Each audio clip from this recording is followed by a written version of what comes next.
Right, hello everybody, welcome to the Adam Clery football channel, where Liverpool's situation is currently bad. Now don't get me wrong, I don't think a fortuitous injury time goal against bottom of the league means everything is on fire. Just ask Arsenal. But that 90 minutes against Wolves was actually so typical of the problems Liverpool currently find themselves with, and indeed have found themselves with in various guises across the entire season. So let's look at those. Now, just a reminder before we begin that ACFC is now proudly brought to you by our pals at Trading 212. As you can see here from this vaguely threatening cuddly toy that now sits on the set. There'll be an advert for them in a bit, but he, in the meantime, does need a name. So suggestions in the comments, please. But yes, anyway, Liverpool, what we are looking at today is basically this. You've seen this stat on social media about Liverpool breaking the record for most games lost to 90th minute winners this season with 5. Which is bad, obviously, but it's actually somehow worse than that. Ayo Tanaka's 96th minute goal for Leeds and Harrison Reed's 97th minute goal for Fulham didn't consign them to defeats, but they were last-second goals that still cost them wins. So that is in total 7 games this season where they have failed to hold on to a useful result at the very, very last knockings. But the thing is, it's actually somehow still worse than that. With 80 minutes gone against Man United, they were level but lost that game, and with 80 minutes gone, they were beating Man City but lost that game. Now, you might well think this is a team that struggles to see out tight games. Their problems must all be defensive, but it is also their inability to build on the leads they have, and that is a major attacking problem for a team as talented as this. So let's look at that. Now, these are Liverpool's first half chances from that Wolves game, right? The squares are the passes that led to a shot, and the circles are the shots themselves. I've included them both so you can get a bit of a feel of how these chances came about. Now, the two best are these two here, and they are still not great. First, Cody Gakpo jumps on a ball after Wolves give it away. He's at a bad angle, he's off balance, he's being pressured, and he just hits it straight at the goalkeeper. And then for the other one, they do open Wolves up a bit. It rolls out to Frimpong, and he blazes it over the bar. And that is more or less all they had to show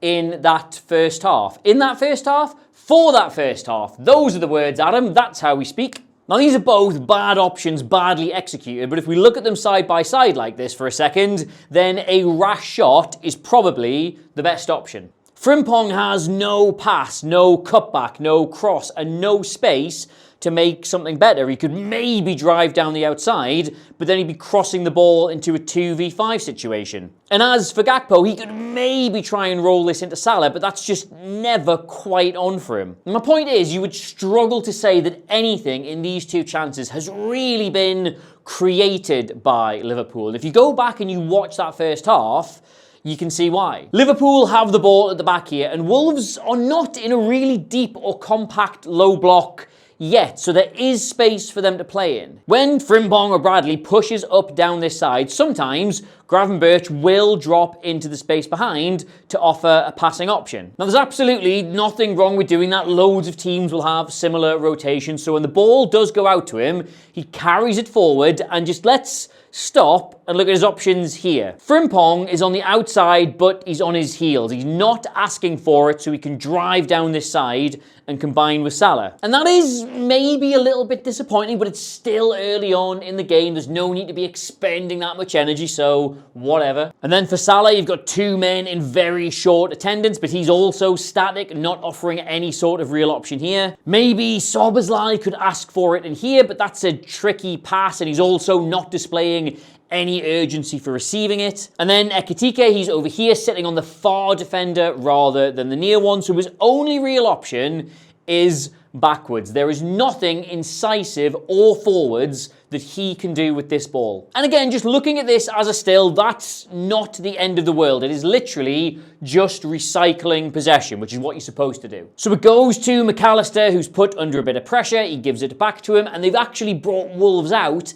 a little bit more here. But again, if we stop it and look at his options, Frimpong is still on his heels here while Salah is double marked. Neither of them are threatening to make a run. And there are 3 players directly ahead of him, but all in a line and all with their back to goal, just stood watching the play. Now, I would argue there is maybe a very ambitious but very technically difficult pass to be played into Ekitike here that could be immediately dropped off to Szoboszlai, who would then be facing the goal. And this is not me digging Ryan Gravenberch out for not making that pass, because there's only very few players in the world who would even see it or attempt it. And it's certainly not the kind of pass that he is in the team to be making. And also, when you look at the body language of the lads I'm talking about receiving this, they are not screaming at him to take that risk. So the point I'm trying to make is that Ryan Gravenberch getting on the ball twice within a minute in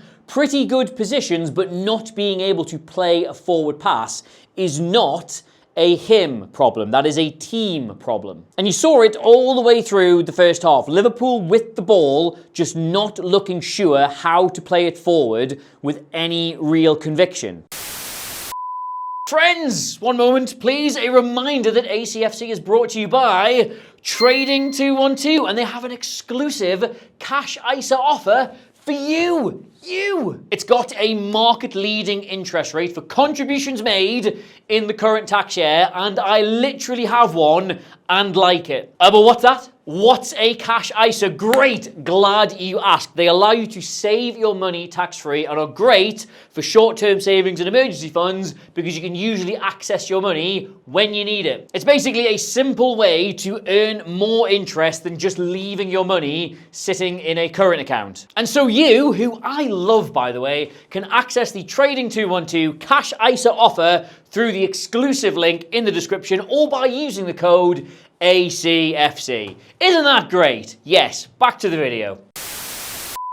Now, very rarely can you sum up a team's entire season with one single 35-second long clip, but Liverpool do manage it here. To go into McAllister, who turns, can't see anything really ahead of him, so he goes sideways to Frimpong, who turns, can't really see anything ahead of him, and goes back to Alisson. And then, having forced them all the way back, Wolves keep the pressure on and force them into giving away a throw-in. And that is obviously quite bad, right? But then, from the Wolves throw-in, Liverpool win it back, immediately break forward, put Kerkez in down the left, and it's only a really good block that stops it coming into the box where they are 3 versus 2 in front of goal. And just in that 30-odd second exchange, right, you see everything you need to know about Arne Slot's Liverpool this season. Like, they're really struggling to move the ball forwards when they have settled, controlled possession,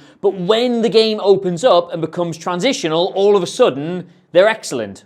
But you see, the problem with that, right, and why Liverpool find themselves in this perpetual cycle, is that when these games become transitional, right, they are chaos, because while they're very good at attacking in these situations, they're not very good at all at defending in them. So they try and avoid games becoming transitional by being more controlled in possession. But the problem then is that they are very good defensively because they do control games well, but they lose the ability to attack effectively. They can't move the ball forward as well. So they need to open the games up and make them more transitional so they can attack much better. But they don't want to do that because then they don't defend as well and they give away goals, and on and on and on and on and on it goes. And just to segue ever so slightly here, right, Florian Wirtz is now a massive, massive miss for Liverpool, because after a really bad start, he is now absolutely vital to how they move the ball forward. Like, this is his pass map from the Bournemouth game he played recently, and just think about how much more progressive, how much more incisive, how much more forward that is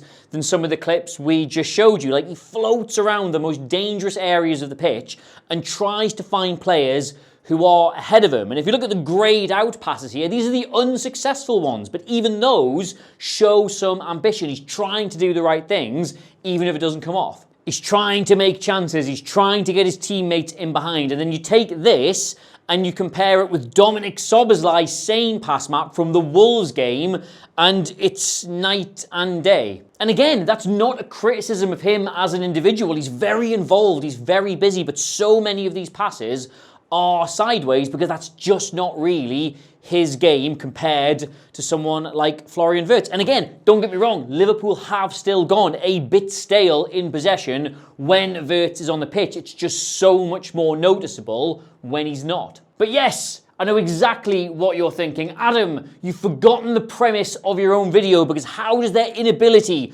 to open doors as easily as they were opening them last season explain why they're giving away so many dramatic late goals? Question mark. So for that, we look again at the chances Liverpool created in the first half against Wolves, right? And we very slowly morph those into the chances they instead created in the second half. And you've got here, get out of the way, Hugo, right? You've got here maybe 5 chances I would say are in really good positions, and one of them even results in a goal. So what's the difference between the second half and the first half? Well, if we just refine this ever so slightly, right? So instead of it being the entire second half, it's just from after Wolves take the lead, then barring that weird Cody Gakpo goal line clearance thing that he did, for some reason, all of Liverpool's best chances in this game come after Rodrigo Gomez put Wolves in the lead. And that is because going behind immediately necessitated a change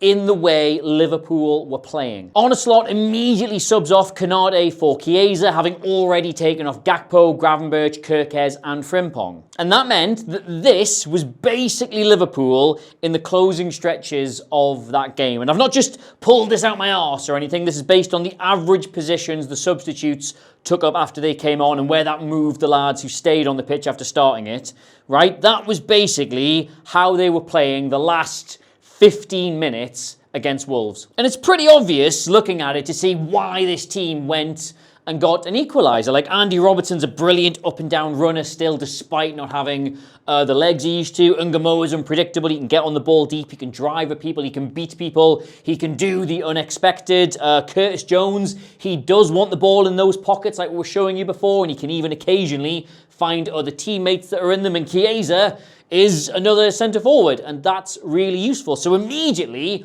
it's a lot more dynamic, a lot more threatening, a lot more likely to get you a goal, but also, just have a look at it. It's considerably less stable, and more importantly, way less secure with the ball. So what do you get? Much better chances. A goal created by harassing Wolves, forcing a mistake and getting at them in transition. Note, if you will, that I did not say through patient, structured build-up play, but also complete defensive disarray in the latter stages of this match. They do try after the goal to get the structure back. Curtis Jones is the right back here, and he should just clear this, but instead he gives it to Alisson, who does not have a secure option ahead of him, so just slices it into a central midfield that is now made up of Ngamoa and Chiesa. And even from just hearing that sentence, you know you're in trouble. Neither of them demonstrate the most basic defensive instincts here. They just let Andre walk the ball into this area, and neither Gomez nor Van Dijk can leave these two players to close the shot down. McAllister offers like half a token leg to try and get a block in, and yes, the shot itself is extremely lucky from a Wolves perspective, but from a Liverpool one, it's a situation that does not need to exist. It's a problem entirely of their own making. And if you go back and you look at a lot of these late goals they're conceding, you start to see the same story of dramatic changes being made to the 11 to give them something going forward, but then that lack of structure costing them at the back. The late goal against Crystal Palace, Chiesa and Ngamoa and Frimpong, they were all on for Canate, McAllister and Bradley. And that quite literally gets them the equaliser, but with no Canate, they don't win this first ball. Then Ngamoa is players asleep on the second, and Frimpong leaves Nketiah at the back post. The Man United game much earlier in the season, you remember they were losing that, but they battled back, got the equaliser by opening up the game, but the winning corner comes from them now having a central midfield of Wirtz and Jones instead of McAllister and Gravenberch. They're bypassed so easily on this second ball because, well, of course they are. Like, that is not the central midfield pairing you would ever pick if your objective is to be stable. But they were losing that game. Slot had to make those sorts of changes to try and get them back in. And the point I really do have to try and get across here is this is not about individual players making the team better or worse depending on whether they're in it or they're not. This is about the overall structure and the balance of all 11 players. Time and again this season, Liverpool set themselves up to be in control of games, and they are quite comfortably, but they can't make decent chances. So Arne Slot will inevitably make the changes required to open up the game a bit more, which is where they are at their best going forward. But that loss of control keeps biting them in the arse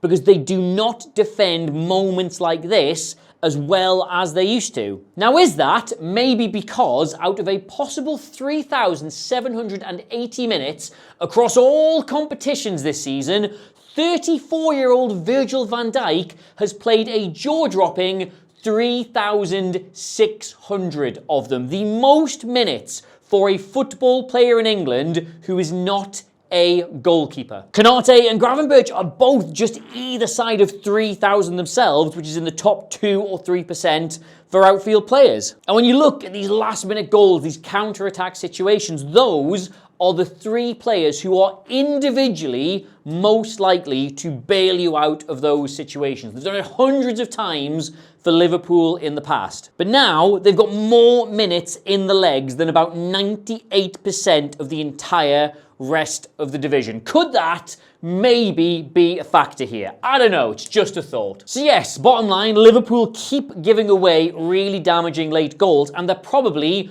going to continue to give away damaging late goals until they find a way to score more goals when they are in control of matches. That's the bottom line here. If when they dominated games, they got 2 or 3 goals ahead, this would not matter. Now, I hesitate to say if you enjoyed that, because I imagine if you're a Liverpool fan, it's quite a tricky watch at the minute. But if you did feel something in any way, shape or form, please let us know what it was in the comments down below. And if you haven't already subscribed to us here at ACFC, he says you have to, but you're going to need to tell us what his name is, because believe it or not a very creative person. Until next time, you can get me across all the social medias at Adam Clery, Clery. And if you're not a channel member already, God, what are you doing with your life? You get to tell us what videos we make. You get to join the regular members live streams. There's one in when's this going out? Thursday. There's one in a day's time, so you won't want to miss that. But until I see you next, which maybe then, maybe not, who knows? I will see you soon.